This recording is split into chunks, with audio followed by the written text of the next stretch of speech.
Hi, everyone. Welcome to the PRC's live online class on a do-it-yourself home inspection for the interior of your home. Welcome back to those of you who have been to a bunch of our classes already or who came to last week's exterior inspection class with Amelia. I see a lot of you are members. Thank you, thank you, thank you to our members. I know a lot of people have been joining after coming to some of these classes.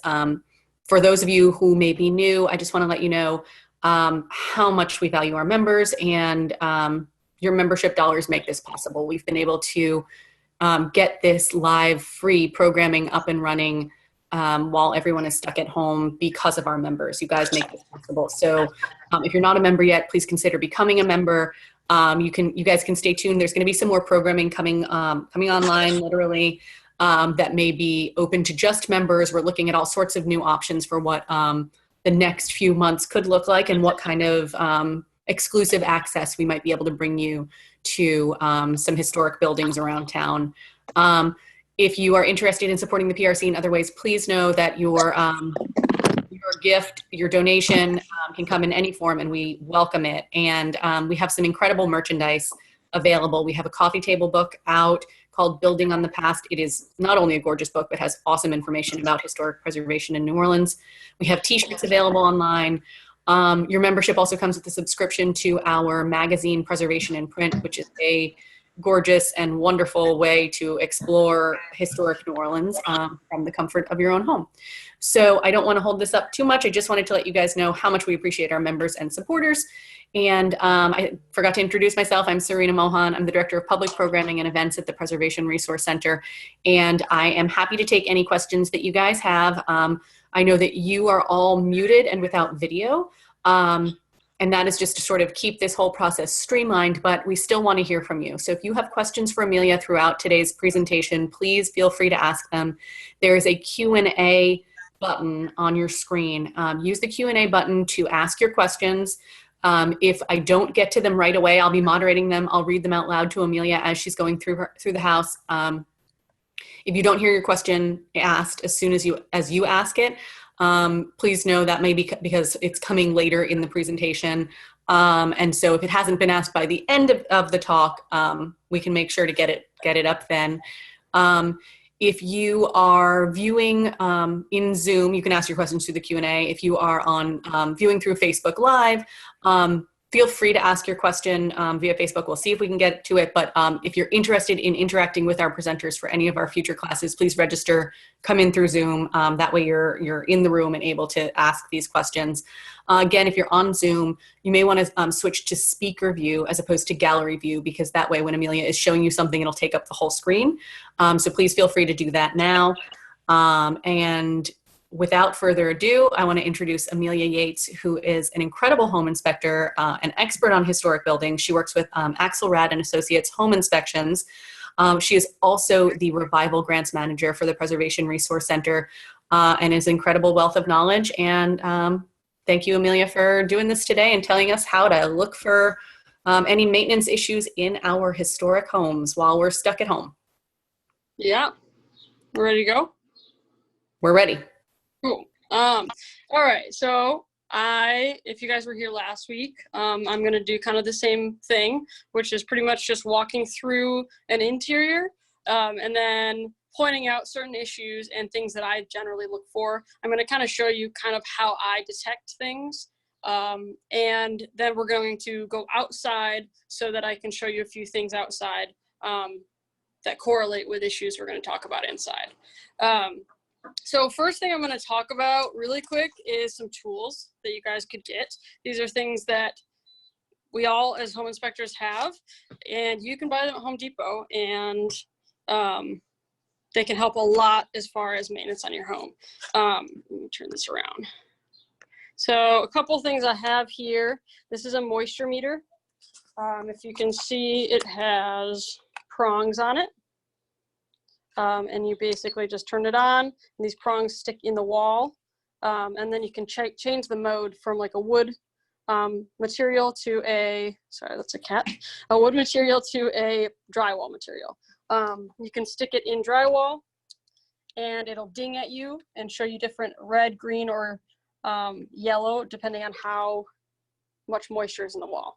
So if you think you might have a moisture issue somewhere, this is a really easy way to just stick it in the wall or stick it in a wood material and see if it's actually active or not. Another thing that most people would get a lot of use out of would be just a electric stick, basically, that just detects electricity. So you can basically stick it in an outlet and it'll ding at you if it's live. So that's a really good thing to have, especially if you think you have some dated wiring. You can just test it and see if it's live or not.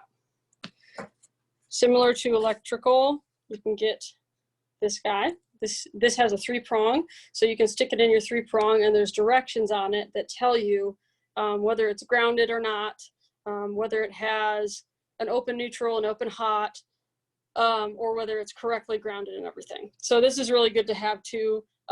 It kind of helps you if you think you're having some electrical issues with your outlets, then you can plug this in and you can see exactly what's going on with it. And lastly, this is a infrared thermometer. It basically will just detect the airflow coming out of your ducts. So if you've got central air, you can test your air and see how cool it's coming out of the register. And that's very useful too. If you're having some AC issues and it's just not cooling properly, this can kind of give you an idea of, you know, not only how cool it is in the house, but also how cool is coming out of each register. So if you're having like one bedroom is really, really hot and one bedroom is really cool, you can kind of see the exact numbers of it. So that's it for the tools, and I'll kind of use them today so you can see them in use. Hold on, Amelia, you may be getting to this a little bit later, but someone's asking what a bad moisture reading number would be. I mean, it's hard to say in New Orleans because everything is moist, but I generally it'll ding red at you, and that means it's a high moisture content. Usually anything above like 12% kind of is a red flag to me, but also that can vary, so house to house. Like what I generally do is whenever I see a spot that maybe has moisture, I'll stick it in and see if it dings like red at me and it's like 100%, then clearly it's actively wet. If you have something that's maybe like 11%, 10%, even 12, I would just test another spot on the wall. So just go, 3 feet away, same wall, test it and see what it's looking at, because that could just be the natural moisture being held in the wall. So you really want to look, I guess the key word is like elevated. You want to look for elevated moisture. Same with floor. So if I have a spot on my flooring that's maybe cupping, any wood flooring is cupping or bowing or soft, I'll test one spot and then I'll test another spot a couple feet away. And that'll kind of help me to figure out, is this, kind of a centralized issue, or is this just the natural state of the wood and the moisture that's held in the wall? Great. One more tool question.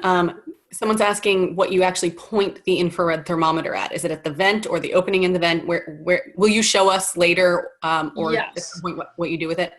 Yeah, I'll show you right now because I don't have central air. So I actually can't even give you the exact of what I usually do. But I'll kind of kick my air on for a second, show y'all. So I'm just using this on a window unit, which doesn't really work very well. But most people with central air, you've got a return air chase, which is the big, is the big square in your hall somewhere that has the filters in it. That's what you change your filters in every month. You should change it every month.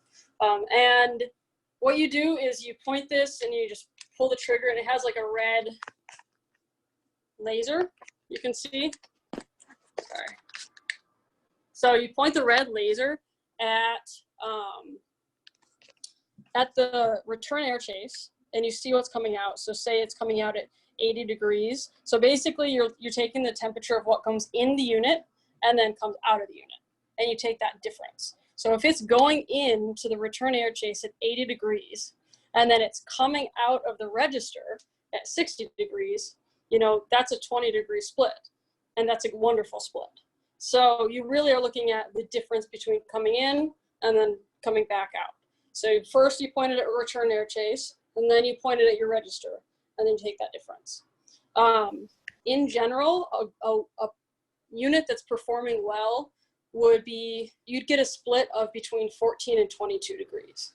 So if you're within that range, you're doing well. If you are below that range, you probably need to get it serviced. So, and it also, like I said, it helps you to figure out, you know, you might have one room that's 20-degree split and another room that's 8-degree split. And then, you know, there's probably an issue with the balance of the unit, or the ducts aren't supported, or they're pinched or something like that. So yeah, look between 14 and 22. And if you're in that, you're good. The only other thing is, if it's really cold out, you can't test your AC. So you could damage the unit. So during inspections, we don't test ACs in the wintertime. And then in the summertime, you can test the furnace, but you're not going to get a good split, because it's just not going to heat up enough, because, you know, the temperature outside is just going to basically prevent it from getting to an adequate temperature for us to test. But yeah. How it looks like are you actually pointing it at the unit from across the room? How close do you have to be to the register with the actual tool? You want to get as close as possible, but you know, we have 15-foot ceilings sometimes, so I basically just outstretch my arm as far as possible and get it as close as possible to it. You can also get on a ladder or a chair to get really close to it, but generally it gives me a pretty accurate split from the ground. You don't need to get right up on it necessarily. If you can, great, but it's not necessary.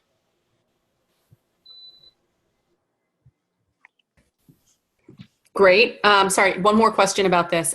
Is it normal during like 100-degree heat index for central AC to not run really low?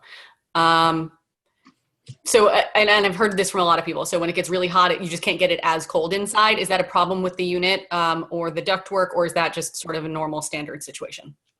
I mean, it's pretty normal. I mean, you want to see how cool it's coming out of the duct itself. And again, if you're getting a good split, then it's performing as best as it can. So if you are getting 14 to 20 degrees, but you're not satisfied, then you might have to look at some other issues. So you might just need to get blinds that will really help with the sunshine coming in. You might need to look at insulation. You know, you might have a lot of air leakage. But as far as the way your unit is performing, looking at those splits will tell you if it's performing adequately. Yeah, but there's so many different things that can happen as far as like ACs here. You know, like you could have it performing perfectly, but maybe they didn't size it well. You know, so it might just like be an improper size for your space. Yeah, again, maybe you have windows that go ceiling to floor and you've got sunshine coming in all afternoon. There's just so many factors. And you also have, you know, really high ceilings. So that can also cause, you know, you've got your AC is blowing out and it's cooling the upper area of your, you know, room instead of reaching all the way down to the bottom.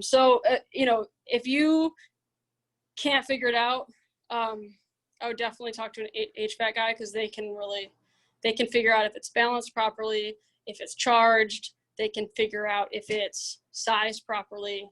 They'll really be able to dissect those issues.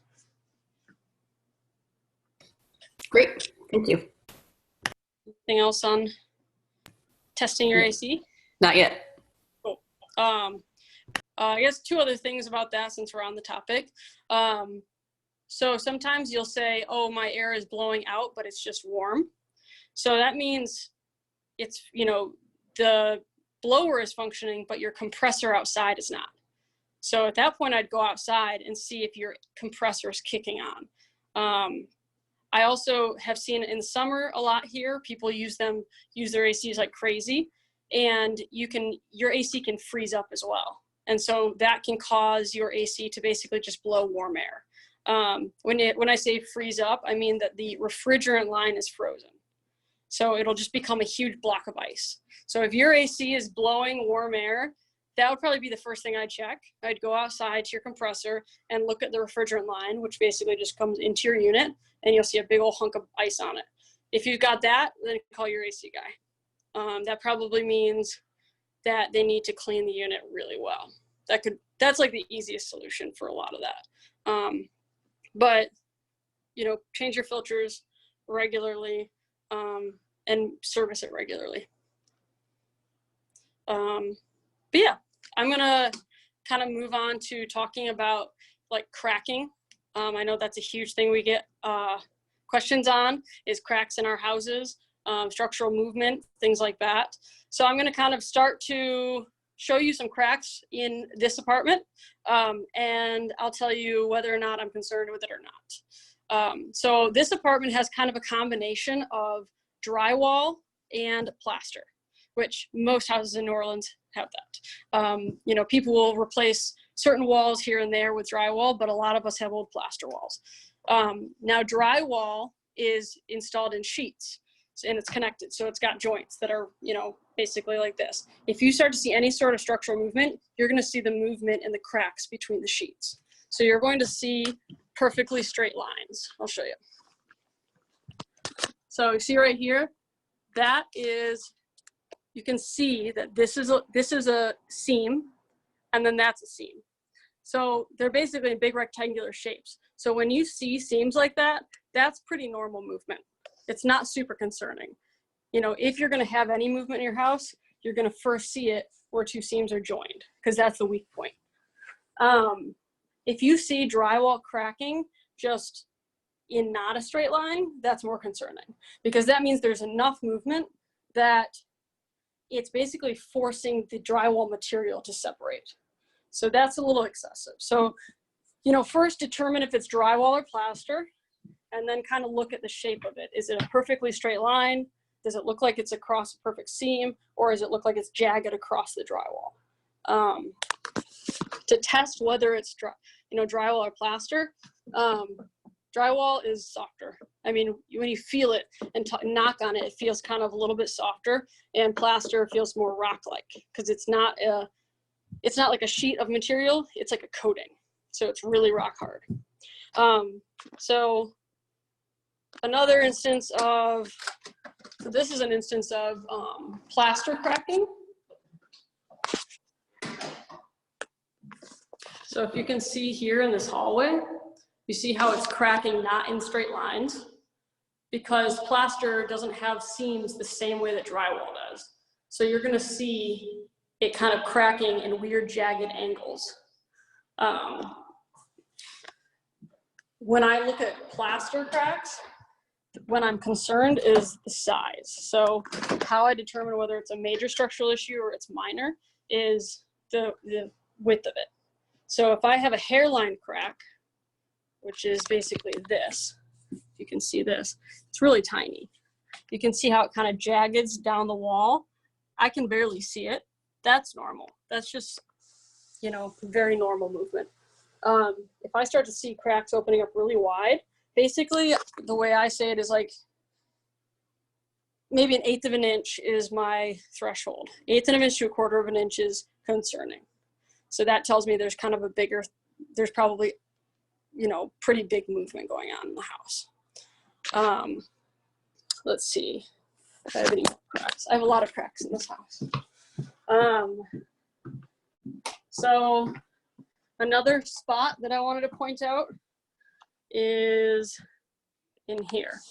So this is drywall, and this is a drywall corner, so it's normal to see cracks and movements in the corners, but this is pretty excessive, and I've seen this moving in the past like 4 months. So it used to be a minor crack, and then I start to see it opening up more. Now this is in the very corner of the room. You can see right there. So when I see that, you know, I don't freak out immediately. I start to look around the rest of the room and see if there is more cracking. So if I just glance this way, I can see that there's a crack right above that window, the door frame. So now I've got 2 pretty sizable cracks in the room. And so that's something that's like, okay, I see movement in multiple different corners of the room. That tells me there might be some shifting. This isn't excessive enough that, you know, I wouldn't be crazy concerned, but I would keep an eye on it, you know, and if I see, it's kind of, you just have to kind of keep an eye on things, because you might buy a house and you see a crack and then it doesn't move for the next 10 years. But if you see it actively moving in the next 6 months, then you know there's something going on. Another thing with cracks are that, like I said, in drywall, they're going to be opening up at seams. You're going to see cracking around windows, doors, and trim. Those are kind of like the main areas where it's normal to see, because those are openings. So that's basically where your drywall is meeting another material. So that's where you're going to see it. So if you buy a house and it's perfectly redone, and you start to see a little cracking movement here and there, I wouldn't be super concerned. Just keep an eye on it. And if it keeps moving and doesn't stop, then maybe get it dealt with. Do you have any questions on structural movement in the interiors? Nothing coming through yet. Cool. But yeah, I mean, I get calls all the time that people are kind of freaked out about. If you have had repairs done structurally, you might see movement afterwards, because it's going to have to settle into its spot. A house usually settles you'll see its most movement within the first 5 years of its life. So if you have a new construction, you're going to see it moving a bit in the first 5 years. These old houses, you really shouldn't see a ton of movement anymore, because they probably are settled into their spot in the soil. But where you do see it is when you start to do additions, and if you have to do any sort of like shoring work or structural work, that's when you kind of start to see some movement. And you often, in this situation, where I showed you this tracking in this room, this is right next to an addition. So back in this pantry, this is all a different structure. So this spot right here is basically the connecting wall. And so when I look at this, I'm thinking, okay, great. This is a different foundation, and it's probably settling at a different rate than the house. So you kind of look at that too, is like, okay, do I have an addition? You know, those will settle at different rates. If you're worried about it, it might be a good idea to kind of like seal it up, you know, prime it, paint it, caulk it, and then see if that opens back up. Another thing I'm going to touch on is moisture in houses. So, hold on, before you move on to moisture, we have a couple of questions about cracking. Yeah. So someone's asking if putting a new roof on a very old house can cause cracking. I mean, any sort of jostling of a house can cause cracking, for sure. I mean, it shouldn't cause anything crazy, but they are banging on the roof. They're pulling roof material up. They are taking the weight off of the roof, you know, the structure temporarily. It shouldn't be excessive, but it's possible, for sure. I mean, every time a truck comes by my apartment and the whole building shakes, there's probably a little bit of cracking and movement from that. So yeah, pretty much anything like that. I mean, I've heard of a lot of people who live along Louisiana and along Jefferson Avenue, that they've had a lot of structural movement because of all the road work that was done, and all the sewer lines that were, not sewer lines, but drainage that they were put in. So yeah, any construction near you could cause something also. So yeah, kind of before freaking out, you know, kind of like take a look and say, okay, what's going on at the property? Has there been construction nearby? Have I had work done? That'll kind of putting the clues together to complete the puzzle.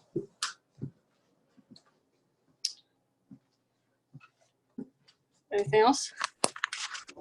Yep. So someone is asking some questions about plaster. So how long does plaster actually last? And does it naturally separate from the lath when it is aging, or is that sort of an old wives' tale? It can last for a very long time. I don't know the exact number, but plaster is super solid. You know, it's basically enmeshed into the lath. You really shouldn't see it pulling away from the lath. If it is, it's probably structural movement and possibly moisture. Yeah, you shouldn't see that. That would be something to further investigate for sure. If you see cracking is normal in plaster. Pulling away and kind of like pulling out of that lath is not so normal. saw that comment. That's super helpful. If you do see cracking in your plaster and separately, if you do see cracking in your drywall, what's the correct course of action to identify the cause of the problem and then repair it? So again, like I said, with the figuring out the pattern and the size of it will kind of help determine whether it's an issue or not. And the other thing is to always try to figure out, is it active or not? So if it's an active crack and then you decide, well, I'm just gonna patch it and paint it. Well, if the structure is still not, figured out, it's gonna open back up. So first figuring out, do you think it's actively moving or not? And then as far as repairs go, if it's a structural issue, then make the structural repairs. If it's not a structural issue, then you can just, if it's popping out at all, you can re-secure it as far as drywall goes. And then drywall, you just mud it, basically patching it and then prime and paint. But again, it's more if it's cosmetic, you don't really have to do anything. But if you want to, you can do some cosmetic repairs. Plaster is a little trickier. It's a little more of a specialized trade, so you'll probably have to hire someone to do it. Drywall is pretty easy. You can get all the stuff at Home Depot and do it yourself. It's kind of a pain, but plaster is kind of a different beast that I would definitely call somebody for, especially if it's like pulling away from the lap. Definitely call somebody for that. Great. Yeah. Thank you. On to moisture. Cool. So a couple of things with moisture. So in this property, we have a flat roof that was replaced a few years ago. And we had a lot of water leaks from it before. And so I'm going to show you a few stains that are not active, but were not repaired properly. So in this hallway, I'm not sure if you can see, I'm going to use my flashlight for you. Can you all kind of see cracks and stains? So that's not an active leak, but when they repaired it, they didn't prime it. They just painted it. So if you paint some water staining without priming it, you're going to see it come back through. Doesn't mean it's active. It just means it wasn't repaired properly. We also had some stains, same thing in this corner where it was cracking. I don't know if that helps at all, but yeah, so that corner has quite a bit of staining as well. And it basically, water was running down the wall. So that was probably part of why this is cracking. There's been a lot of water coming down that wall, causing the staining and then causing probably some structural damage. And then you start to see some movement there. So that's another thing. If you see cracks, it doesn't always mean that it's structural. It could mean that it's just moisture. A perfect example, this is an active water issue. So this is under an AC unit. So, these are already really damp and they sweat. And I have a lot of, and they have openings. So you basically, in typical New Orleans apartment fashion, I've duct taped to try to prevent water from coming through. When you have driving rains, water will kind of sneak under here. And then you can see you have a lot of staining right underneath here. Because of that water, you can see this crack has opened up. That's not really structural probably. It's just that there's been a moisture and it's just kind of expanded and contracted, causing the crack. Same right here. So you can see that it's cracked along the drywall and then all the way down. That's probably from moisture as well. Now, this is a perfect example of, you see how that's a perfect hairline crack? It's like a perfect straight line. So that is probably the drywall connecting. So two pieces of drywall meeting, because it's a perfect line. This is a little more jagged. So that's probably, that would be an indicator of a little bit of a bigger issue, that it's jagged. But in this case scenario, I can see that it's basically a perfect, this is basically the size of tape you'd find at Home Depot. So when you have two pieces of drywall meeting, you tape it with a material and then you mud over it. So this is cracking on either side of the tape. So you're seeing a lot of movement because there's been moisture. So the moisture is basically being sucked up into the drywall, sucking it up. And then, any sort of movement in the house, it's already soft and it's expanding and contracting. Do you have questions on that? We do. This is a really big question. Should those kinds of problems and those signs of water damage prevent someone from buying a house? That's such a hard question. Everything can be fixed. Everything. It just depends on how much you want to spend. In this case, if I were in this, going to consider buying, I would not be afraid of this. This to me is manageable. It's pretty minor, and I can figure out where it's coming from. So I'm not afraid of this. You're always going to have a battle with moisture when it comes to windows and doors. It's a penetration in the wall cladding, and unless you maintain it perfectly, especially in our climate with the weather we have, you're going to have moisture coming in. So these old wood windows, whether I have a window unit or not, you're going to have moisture coming in somewhere. Any open seam, it's going to find its way in. So those are kind of your biggest areas. If I see moisture around windows, it doesn't usually really scare me because I'm like, okay, I know where it's coming from. I know where it's coming from, and to me that's more manageable, and it will help me sleep at night knowing that I can handle the issue. If you've got a moisture issue that you can't solve, say your floors are cupping and the wood is just absorbing it, and you have a pervasive issue, that is more of like, I think, dollar signs. I'm like, okay, that sounds like a big expensive issue. Although windows can be very expensive to repair, especially if you have to do the entire house. But the nice thing is you could just tick away at windows here and there. So you can do a couple here, a couple there. But yeah, you're going to see moisture around windows and doors quite a bit. So those are kind of areas to say, okay, let me keep an eye on that. Let me do regular maintenance on the exterior every year. Amelia, can I interject something also about sort of the root of this answer, and whether or not any particular needed repair should prevent someone from buying a house? People who love old houses will tell you there's always something to fix, right? So it's any individual and their budget and their preferences and their willingness to engage with repairs. All of that would determine whether or not you should or shouldn't buy a house. I mean, people buy houses all the time that are in need of total overhauls. We see houses that are on the brink of collapsing that can be brought back into amazing, amazing properties. So that being said, the PRC is here to help you love an old house. So in addition to helping facilitate classes like this, if there are ever issues that you have with an old house, is this the right house for me? We want to help connect you with the right people. We do in pre-COVID times when we were doing in-person classes, we were doing a class called Buy Right, which helps people sort of navigate the process of buying a house that needs to be renovated, which is a different process than buying a move-in ready house, and Renovate Right, which is the a class on how to actually do a renovation. And that's not a DIY situation. It's how you work with a contractor on developing a scope of work and staying on task with that and working with an architect. And all of those things. So that being said, we're here to help. We're a resource. We want to help you guys through that. So, and if you're working with a realtor, any particular problem, if you are willing to tackle it, it can be fixed. The question is how difficult and how expensive it will be.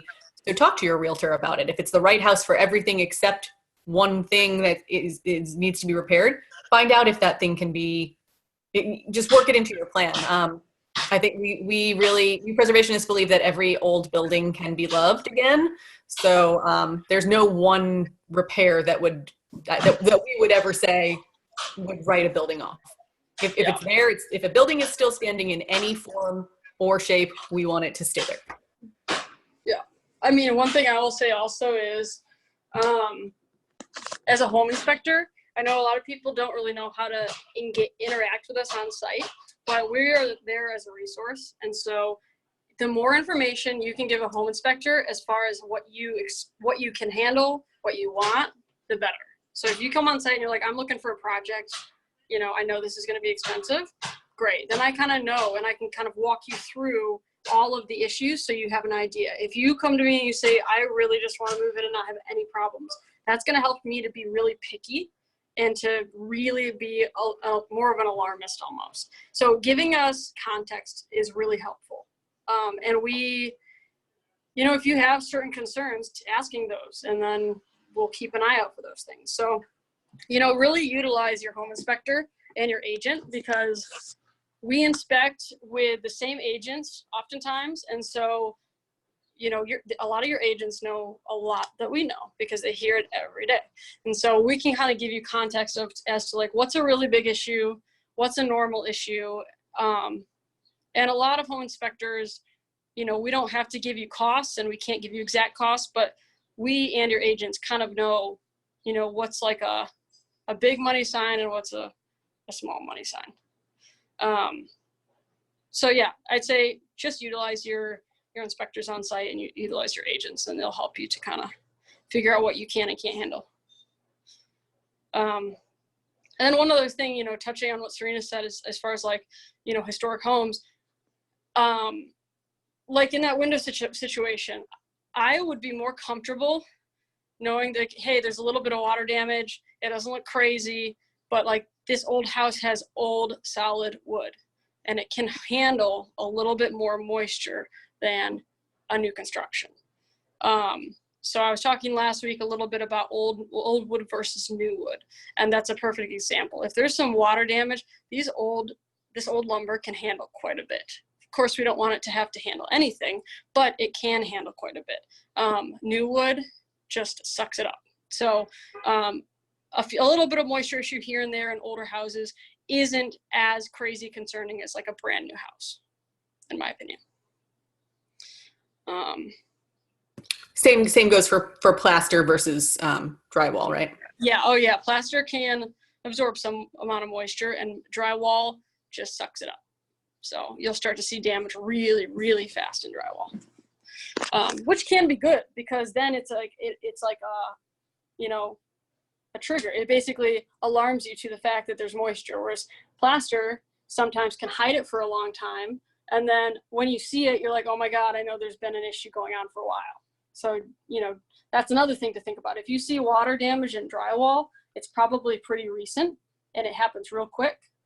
If you see damage in plaster, sometimes it takes a while for it to work its way out and become visible. And so you might have, you know, a few more repairs than you thought that are kind of hiding behind the wall. Can I touch on wood flooring for a sec?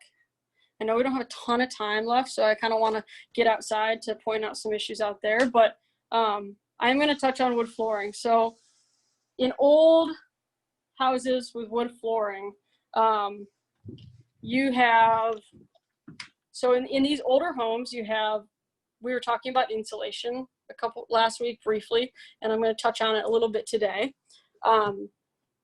Old wood floors shouldn't have insulation underneath it necessarily. If you go into a crawl space and you have insulation, you might have to deal with some moisture issues.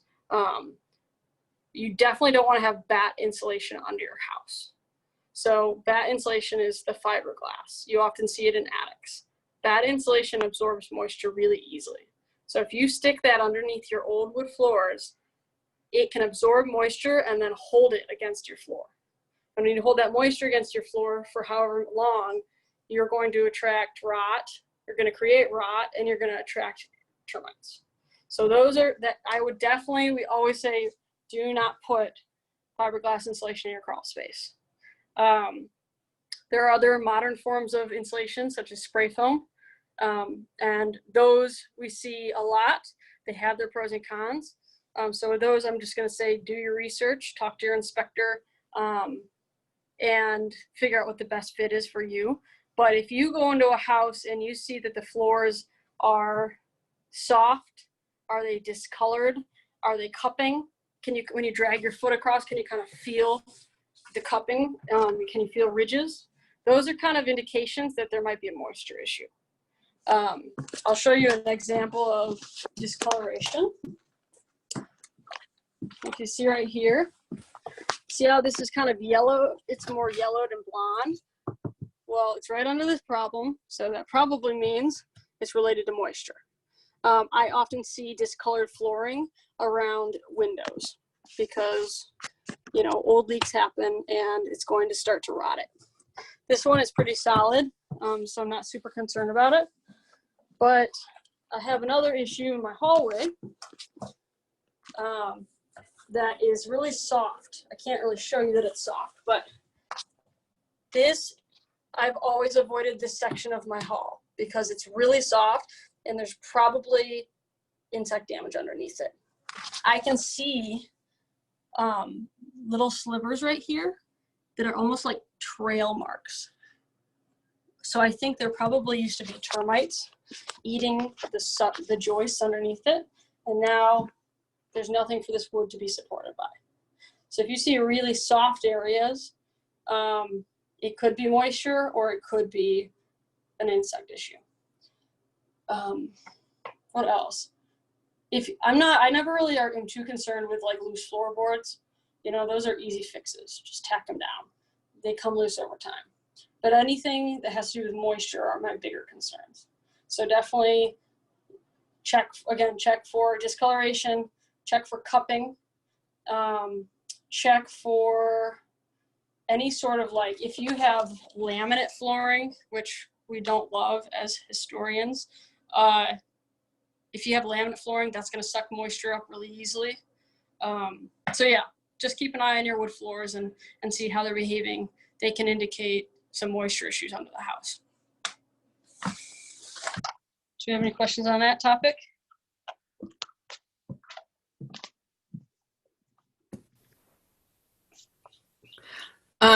When a house has sloping floors, how do you know when that is a problem or it's just sort of a normal sign of an aged house?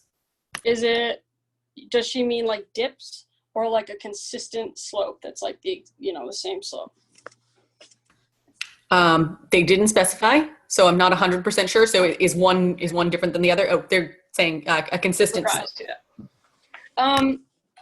So houses here are not level. So I would, if it hasn't moved and it's been there as long as you live there, I wouldn't be super concerned. Also, sometimes people don't realize this, but they might have like one room in their house that used to be an old porch.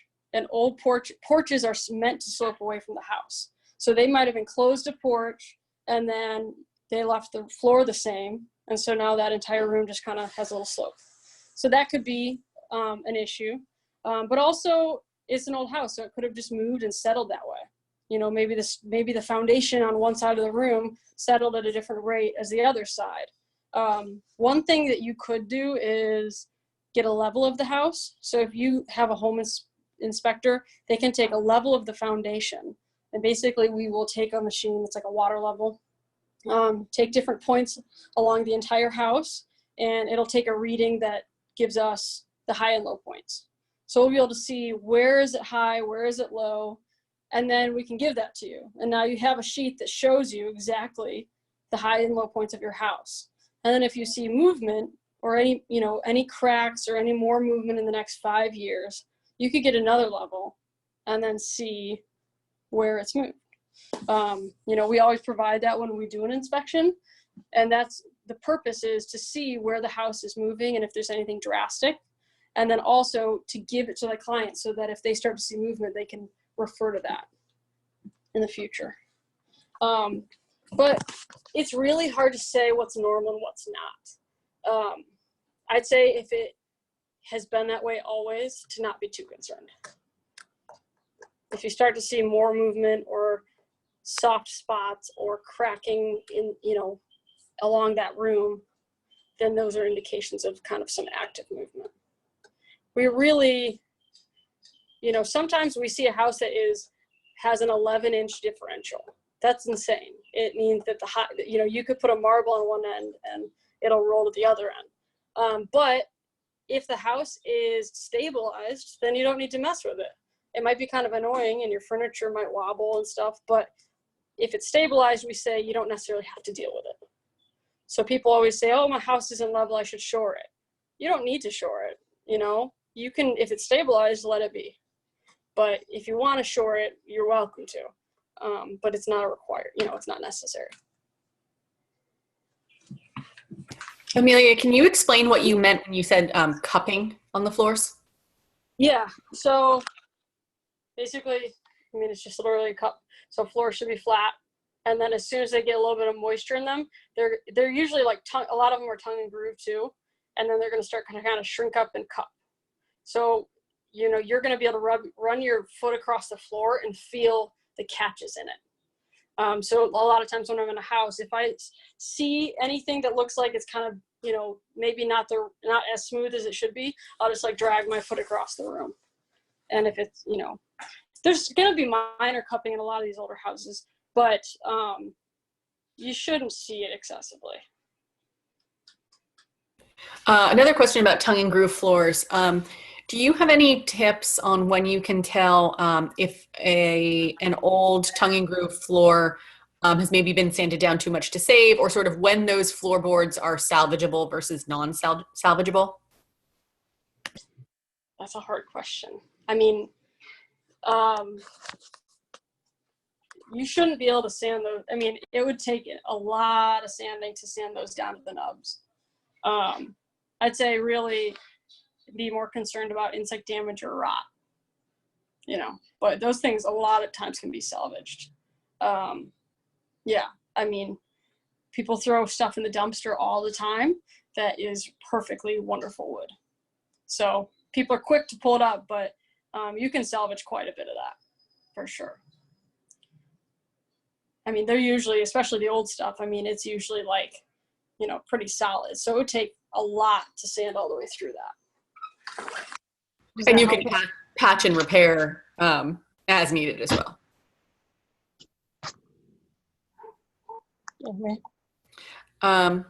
Great.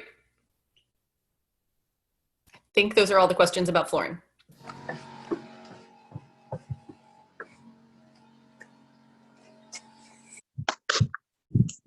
We good? We're okay. You're a little bit choppy, so if you freeze, yeah, you kind of froze up again. Let me try to move closer to the house. Okay. Is this better at all? It's still a little choppy, and there's a little bit of lag time sometimes, so just go slow. Okay. I'm gonna touch on a couple of these exterior pieces.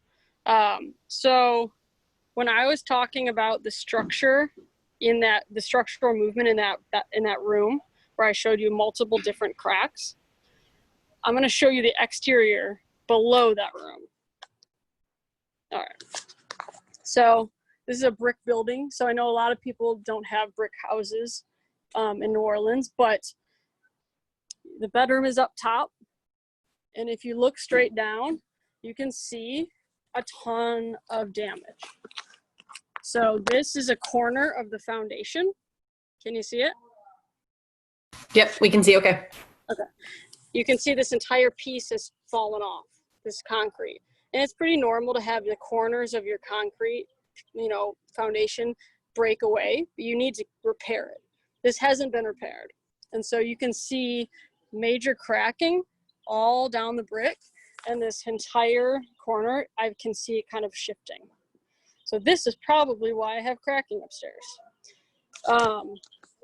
Another thing when I see this is, as an inspector, I say, well, why is it moving? The crack is the footing being damaged is definitely a problem, but what else is going on here? We've got a gutter system that comes down, and it goes into the ground to what should be subsurface drainage. I wouldn't be surprised if this subsurface drainage is not functional, is no longer functional, which means it's not draining anywhere. So when it rains really hard at this property, all of the water pools in this corner. And then all the rainwater comes down the gutter and doesn't have anywhere to go because that's probably damaged in the ground. So water just sits right here in this corner, which means this entire corner of the house settles and settles and settles because the soil is damp. The more moisture in the soil, the more possibility for movement. So living at a house, if you see any structural movement or cracking, it's really good to take a step back and kind of look at the bigger picture. You know, look in your yard and see, where is the water sitting? You know, is it pooling in one area? Does it relate to the section of the house that seems to be moving? Those things are always good to think about. So yeah, with this house, it's kind of a no-brainer. All the water pools in this corner, there's structural damage to the corner, there's cracking and movement on the exterior. It probably relates to what's going on in that room. So yeah. Quick question about that corner. Someone's asking if that is solid masonry or a veneer. It's solid masonry. So you can see a lot of cracking around here as well. You know, there's cracking, there's movement. I'll show you this side of the corner too. You can see right here how it's bulging out. So there's a lot going on right here. And then on the top of it, you've got your AC, which doesn't have a drain line, and it's dripping right here. So now you got more water just running down your brick. Another thing you can look at is, where is your brick stained? So like, I can see that there's staining right here, probably related to that AC. And then up top, it's really dark in that corner, which tells me there's probably a drainage issue from the roof. So there might be something going on up there that's causing the water to just run down the wall rather than get in the gutter. So kind of look at the staining on your brick, and it tells you, like, why is that stain darker than this spot? Probably because there's more moisture in that spot. So again, dealing with the moisture, keeping it away from your house as best as possible. Amelia, is there any applicable takeaway for other building materials, houses that either have wood siding or, I mean, even at this point, a lot of historic houses do have some sort of hardy board siding. Can you tell us sort of if you would see something similar, or how you might identify moisture issues like that? Yeah, I mean, as far as structural movement, you'll see it, you know, kind of slipping and cracking and moving. It's not going to crack like brick does, but you're going to start to see it kind of separating and opening up at the seams. But as far as moisture goes, I mean, it's the same thing. If you have staining on it, that tells me there's moisture there. So a lot of times you'll have, you know, kind of organic growth on it, like an algae. That probably means either there's a moisture on there consistently, or it's not being able to dry out. You know, sometimes you'll have a house where one side gets all the sun, and so even if it does get damp, it can dry out easily. And then the other side, you know, is too close to the shotgun and it has no sunlight. So if you get water over there, it can't go anywhere. So maybe give that side a little more love and say, okay, we really need to work on the moisture management on this side of the house to make sure that, since it can't dry out on its own, let's prevent water from even getting on it. So really paying attention to, is the wood siding sealed, even the hardy, sealing the joints, making sure there's nowhere for water to get in, and then making sure you have a good gutter system. And making sure your neighbors have gutters so that they're, you know, you could have gutters and then your shotgun neighbor that's like 3 feet away from your house, they could be shooting all their water right on your house. So also look at your neighbors, because you could do everything that you can on your property, but we're so close to people that sometimes you need to kind of communicate with your neighbors about how they manage their water and their property. That's great. So we only have about 5 minutes left, and I think you were trying to get to some electrical stuff. Yeah. Hope I have internet. All right, let's give it a try, and then I do have about 4 questions that are already in the queue, so I want to try to get to them. Okay, so I'm gonna go in the basement. This is like an above ground basement, basically. This is like a raised basement, I guess. But it has active knob and tube, which is fun to live with, and I'll show you how to test for it. So let me see. So we've got this above ground basement. Let me know if I cut out. Can you hear me? So far, so good. Okay. So we've got, you can see, here's a perfect example. I'm going to show you with my flashlight. This is an open electrical box, junction box, that has some new wiring and some old wiring. Wait, let me lower this. There, that's better. So you can see this is the new Romex, the ones that had the plastic sheathing. but you can see how it's spliced into old cloth wiring. That right there. I'm not going to touch it. But now I follow that and I look up here and there's old wiring. And you can see that it's connected through these porcelain knobs and tubes. They basically put them through that so that it wouldn't make contact with the wood. Now, if you see this in your house, in the crawl space, in your attic, I would definitely get an electrician out to test it, because this is the most dated form of like modern electrical wiring. Insurance companies hate it. It's a fire hazard. So, you know, this is when this guy comes in handy. So you see it's dinging at me. Let's see. You don't want that. That's the ding that's active. So sometimes I'll go in an attic and I'll see one spot of knob and tube wiring and I'll test it and then it'll be inactive. But then I might crawl a little farther and I see another spot, I test it and it's active. Electricians can splice in. So just because you see new wiring in some spots of your house doesn't mean that you have all new wiring. This is an example of a splice. They basically took new and old and joined them. So this building has just kind of a hodgepodge of electrical. We've got knob and tube here, which is the thin wiring that's in between the porcelain tubes.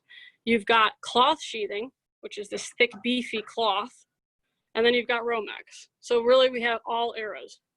The problem with knob and tube is that it's a fire hazard. So they're running them through these porcelain tubes to prevent it from touching the wood. But if those tubes crack or become damaged, then you just have wood to electrical contact. And this sheathing is very thin, so it does wear. And as soon as it's gone, there's no protection.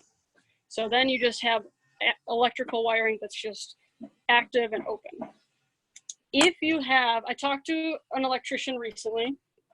If you have knob and tube wiring and you cannot afford to fix it, because it can be very expensive because you have to rewire the whole house. One thing you can do that will just improve, you know, your risk is to not have insulation. So knob and tube wiring was installed before insulation was a thing. So it's meant to be an open air system. So if you are not in a place to replace your wiring right now, just keep it free and clear. Make sure there's no damaged wiring, make sure the insulation around it is intact, and don't put insulation in your crawl space or your attic. Allow it to breathe. Yeah, so that's, you know, kind of something big going on with this.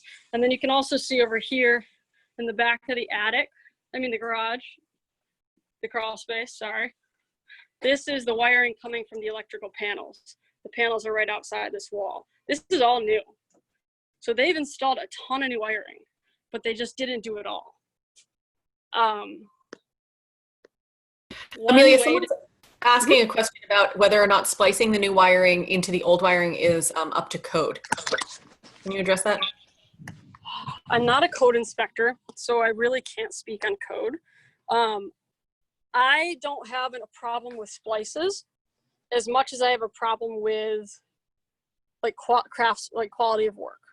So splices really aren't a big deal. In this situation, if you splice it, at least they could have covered it. You really need to put a cap on that. But, you know, ideally, you know, you shouldn't have any splices. You should have all new wiring, but you're gonna have splices anywhere you go. Even with new wiring, you're gonna have splices. So it's more about knowing what kind of electrical you have. The splices aren't my biggest concern, I guess. You know, knob and tube wiring is a fire hazard, whether it's spliced or not. So, yeah. Great. Okay. It is 3 o'clock, so I know I want to be respectful of people's time. If you need to go, thank you. I'm sorry that we're running a little bit late, but I know we have a lot of great questions. So Amelia, if you don't mind, I'm going to ask you a few more questions that have come in from the audience. So one just came in on electrical, so I'll ask that and then sort of get back to some other follow-up questions on some other topics.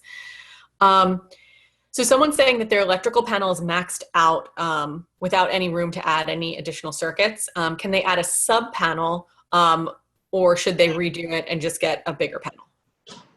You can do either. Yeah, either works. I mean, I would talk to an electrician about what is most cost effective, really. But yeah, you can either is a perfectly fine option. Mm-hmm. Great. While you're still outside, someone's asking about if you can explain a little bit better what tuck and pointing on brick is and when you know if it needs to be done. So this is a kind of a tricky building because it's not like the old type of brick that we see under piers. But you know, these are the mortar joints, you know, all in here. When you start to see deterioration, like say, like this is an example, this is cracking because of this being in here, but this is an example when I would say you need to remortar that. So you need to scrape out the old stuff, get enough of a channel, and put the new stuff in. This house doesn't have a ton because they've done a lot of the repairs, but they've done them improperly. This is here, perfect. So if you see that in your brick piers under your house, to that excess, you should definitely address it. Anything like a quarter of an inch even, I'm not really concerned about. Sometimes even half an inch, you can just keep an eye on it. But anything more than like quarter to a half inch, I say definitely look at it. And you don't have to do it all at once. I mean, it's better to get a start on it and do little bit by bit than not do it at all. So if you have to do them all, you could do a couple a year. But yeah, and the other thing I learned from what's her name? Duhan. You guys had her the other day. She taught me about masonry, and she brought up that original piers were basically constructed with a mortar that was meant to absorb moisture. Concrete doesn't absorb moisture. So people often think that they can come back in these old houses and install concrete in between the mortar joints versus the original type of material. And then it doesn't have any way to absorb moisture, so it basically ends up just cracking. So this house, they did a lot of that. They just kind of slapped a lot of concrete on it. And even here, you can see they did that. And because of it, it is bulged. So the moisture, you know, absorbs in the brick, but the mortar is concrete, so it has no give. So as the brick expands and contracts, this starts to crack. And so you start to see this whole thing bulging out and cracking. I mean, look, you can see this entire wall is kind of opening up. So if you do it, just make sure your contractor is doing it with the right material. Great, thank you. So someone's asking if copper is a form of wiring and if that is good or bad. I'm sorry, can you repeat that? Copper a form of wiring, and is that good or bad? Copper is the best, not the best, but copper is the typical wiring we see. Yeah, you want to see copper. Most wiring is copper. Sometimes you see aluminum. Well, I guess now you see quite a bit of aluminum. The key with aluminum is you want it to be braided. So it just has to look like it's in a braid. If you see aluminum that has one strand, that's bad. You should definitely get that looked at. Single strand aluminum is no longer in use because it's a fire risk. So if you see single strand aluminum in your house, call an electrician and get it looked at. Great, thank you. Amelia, do you recommend infrared inspections or thermal inspections? Yeah, I mean, I don't say it's necessary for every house by any means. And it's tricky. We have so much moisture in New Orleans that it's gonna ding at you. But if you have like a pervasive issue that you think is going on, definitely it's a good thing. It tells you exactly where, you know, the moisture is and everything. So if you think you have a bigger issue on your hands, but you can't pin it down, yeah, it's a good idea. A lot of inspection companies offer it. And it's also a good idea if you think you have a moisture issue, then it might also be a good idea to get an air quality test. So, okay, and it's not always necessary, but it's never a bad idea. And if it makes you feel better to know, whether your air quality is good and whether you have a dry house, then it can be worth the money for sure. Great, thank you. Okay, so we have a couple of questions about sheetrock. So someone's asking if they're having trouble hanging things on their sheetrock. Things are just pulling chunks out once they try to hang anything in there. Do you have any recommendations on that, or sort of reasons why that might be happening? Can they type in and answer this quick question? Is it pulling chunks out like it's drywall, or is it plaster? I'll wait for that answer. They said they were pulling chunks of sheetrock out. Okay, I'll just answer both because I have both problems in my apartment. So with drywall, my apartment, what I'm having issues with is oftentimes there's not enough. So in my situation, my drywall isn't attached to enough studs. So you should have wall framing behind your drywall, and it should be attached to that wall framing. If you don't have enough studs, then your drywall has nothing to cling to. And so it kind of becomes loose almost. The other thing is, if you're going to attach something into your drywall where there's not a stud, your fastener has nothing to attach into, because drywall is pretty thin. So you really need to get an anchor. So you can go to Home Depot and you can get some sort of an anchor that you drill into the wall. You drill a screw into the wall, it opens up within the wall, and then it can't pull out. So that's a solution for the drywall. As far as plaster goes, I also have this issue. You have laths behind your plaster. So oftentimes, if you're going to try to nail something into it, it kind of like bounces. If the nail hits the lath, it doesn't go in, it just bounces back out. And then you pull the nail out, and then stuff comes out with it because it's like cracked plaster. So that sounds more similar to what she'd be dealing with. No, so actually, she's written in a couple more times. So she's saying that the anchors themselves, once they're in, they pull out and pull the chunk out. Okay. That may just be a weight of the hanging material. It could be. I had a similar problem recently too, and I haven't figured it out yet because I don't know why it's not anchoring in. I'll do some research because I kind of gave up on that. But I'll do some research, and I can if we have anywhere to put questions, or she can reach out to us through email.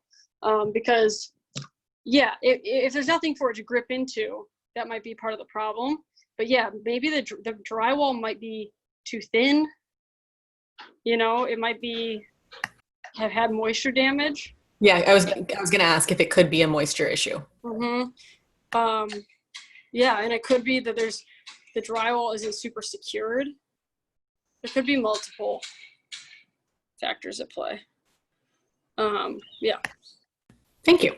Okay, another question about walls. Someone's saying that they have a fireplace that's covered in sheetrock, and they're wondering if they can remove that down to the original plaster without damaging the plaster itself.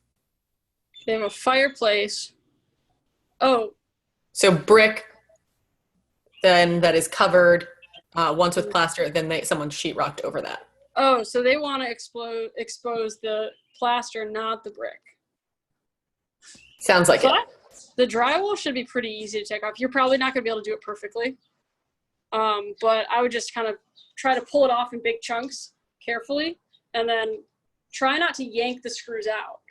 Try to figure out where the screws are in the drywall, and kind of pull off, crack it along the screws, because then you can just pull it off, and then you could just take the screws out individually. I would try to just kind of do it slowly and carefully, but that's a good idea.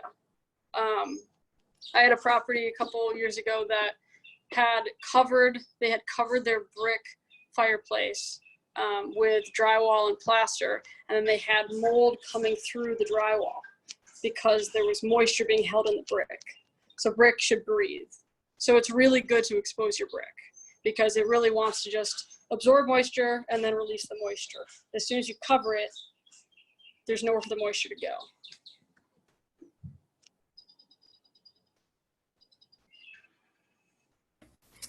Does anyone else have any questions for Amelia about their interior materials and building elements?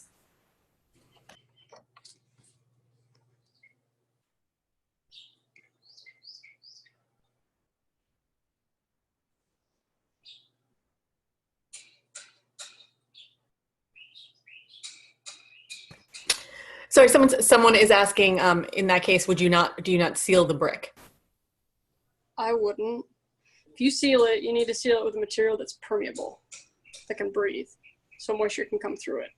So if you paint it, you're just going to have, I'll show you an example. If you paint it, you're just going to have moisture continuing to come through it, and it's just going to start messing with your paint.